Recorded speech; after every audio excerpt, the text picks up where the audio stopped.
In earlier versions of Illustrator, and by that I mean anything up to version 8, we've only had the ability to apply a single fill and a single stroke as an attribute to an object. It's only in version 9 and forward that Adobe added this capability to have appearances, meaning multiple fills, multiple strokes, and also live effects, be applied to objects. In fact, when we're working inside of Illustrator, there are two ways that we refer to objects that have appearances applied to them. When an object has a single fill and a single stroke and no effects applied to it, we refer to that object as having a basic appearance.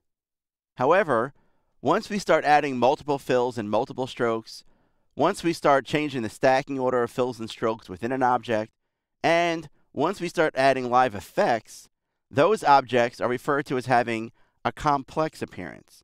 So inside of Illustrator, an object either has a basic appearance or a complex appearance.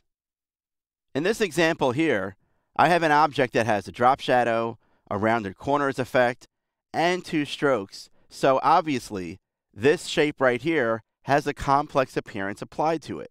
Now, if I wanted to, I can come over to the Appearance panel, and from the flyout menu, choose an option here called Reduce to Basic Appearance. This would now, when I choose it, reduce the object to have no effects applied to it, and leave it with just a single fill and a single stroke. So my object now has a basic appearance. Likewise, I can also click on this button, which says Clear Appearance. This would obviously remove all fill and stroke attributes. See here, they're all set to none. But I'm going to press Undo 2 times to go back to my original shape here, because there's yet another way to reduce an object from having a complex appearance to a basic appearance, but without it losing its look as it appears right now. And that's something called expanding an appearance. For example, right now I have a single object that's made up of multiple attributes. I could go to the Object menu and choose something here called Expand Appearance. When I do so, Illustrator creates as many objects as necessary, and all these objects all have basic appearances, yet the result is going to look the same. So what do I have over here? If I use my Direct Selection tool, because I actually have a group over here, I'll see that I have one object right here, I have another object here, I have another object here, and then I have the drop shadow, which was turned into a raster image.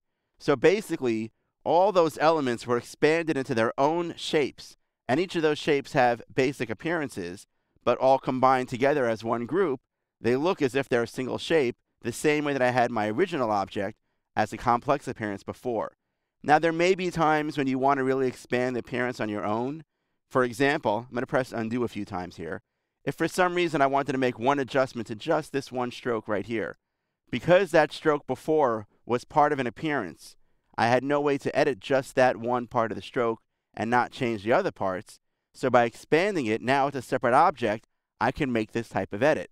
However, by and large, you probably will never manually go ahead and expand an appearance by yourself inside of Illustrator, because you always want the effects and the appearances to remain live and in an editable state.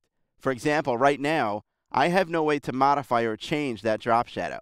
In fact, when you see now that I've made this adjustment to the stroke, the drop shadow did not update. The drop shadow now has kind of been flattened into an uneditable state. It's just important to realize, though, kind of in the back of your mind, that when you're taking artwork from Illustrator and sending it out to other places, for example, taking Illustrator artwork and copying and pasting it into InDesign, InDesign does not have the capability to create complex appearances or live effects like Illustrator has.